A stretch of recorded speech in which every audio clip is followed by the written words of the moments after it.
Avec ce pacte pour les migrations et l'asile qui porte bien son nom, l'Union européenne vient mettre en application à bas bruit un projet d'organisation de grandes migrations mondiales des pays du tiers-monde vers l'Europe prétendument riche. Un projet de submersion migratoire des nations européennes. Le pacte pour les migrations repose sur 3 piliers. Le premier, c'est encourager les migrations. Y aurait-il une submersion migratoire organisée, voire un encouragement par les politiques européennes à la migration? C'est ce que prétend Marine Le Pen dans ce discours de réaction au pacte Asile et Immigration de l'Union européenne en 2020. Si l'on regarde les politiques européennes, en matière de migration sur les 30 dernières années, la réponse est non. Pour mieux comprendre, il faut revenir un peu en arrière. Les années 1980-90 sont marquées par un renforcement des relations entre les États membres de l'Union européenne. Dans ce processus, 3 dates nous intéressent pour l'immigration et l'asile. De 1985 à 1990, c'est la naissance de l'espace Schengen. Cet accord signe la fin des frontières intérieures entre les pays signataires. Ces pays, il y en a 26, dont 22 sont membres de l'Union européenne. Concrètement, les personnes peuvent circuler librement et sans contrôle à l'intérieur de cet espace. S'il n'y a plus de frontières intérieures, alors le contrôle des frontières extérieures devient l'affaire de tous. C'est pourquoi en 1992, avec le traité de Maastricht, l'immigration et l'asile deviennent des questions d'intérêt général. Mais ces résolutions non contraignantes ne sont pas très efficaces. En 1997, c'est le traité d'Amsterdam qui marque le transfert de certaines compétences des États vers la communauté européenne. Si ça vous paraît flou, voilà ce qu'il faut retenir à ce stade. En raison de la libre circulation des personnes dans l'espace Schengen, l'Europe a mis en place une politique coordonnée et organisée.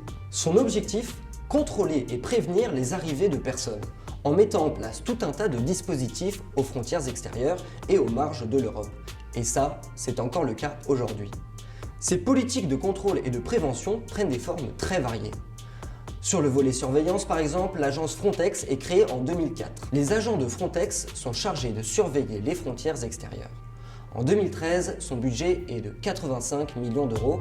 En 2019, c'est 330 millions, soit une augmentation de 385% en 6 ans. Des amendes sont aussi prévues dans certains cas contre les transporteurs.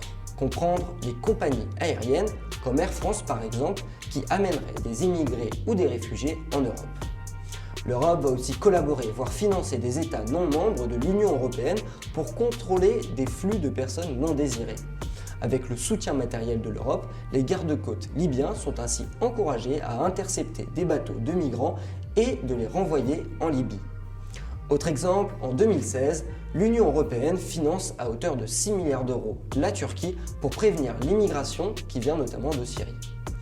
Enfin, en 2015, l'Europe a créé un centre polyvalent pilote à Agadez au Niger. Si ce terme ne vous dit rien, c'est tout à fait normal. Il désigne en fait un centre créé, du moins en théorie, pour informer, contrôler, voire organiser le retour vers le pays d'origine des personnes migrantes ou réfugiées. Enfin, ce qu'on a appelé la crise migratoire de 2014-2016 a remis la question de l'immigration au centre du débat. Pour y répondre, l'Europe a créé des hotspots. Concrètement, ce sont des camps situés aux portes des frontières extérieures. Le but est de contenir les flux de nouveaux arrivants afin de les rediriger, dans la plupart des cas, vers des pays extérieurs à l'Europe. Le plus connu est sans doute le camp de Moria sur l'île de Lesbos en Grèce. Selon la CIMAD, une association d'aide aux migrants, il y aurait eu en 2019 plus de 77 000 demandeurs d'asile en Grèce et seules 2500 personnes auraient été transférées vers d'autres États membres intérieurs à l'Europe. Bien loin d'encourager l'immigration, les politiques européennes ont cherché depuis 30 ans à maintenir à distance les personnes migrantes et réfugiées, en renforçant le contrôle à l'extérieur des frontières, à défaut de pouvoir le faire à l'intérieur.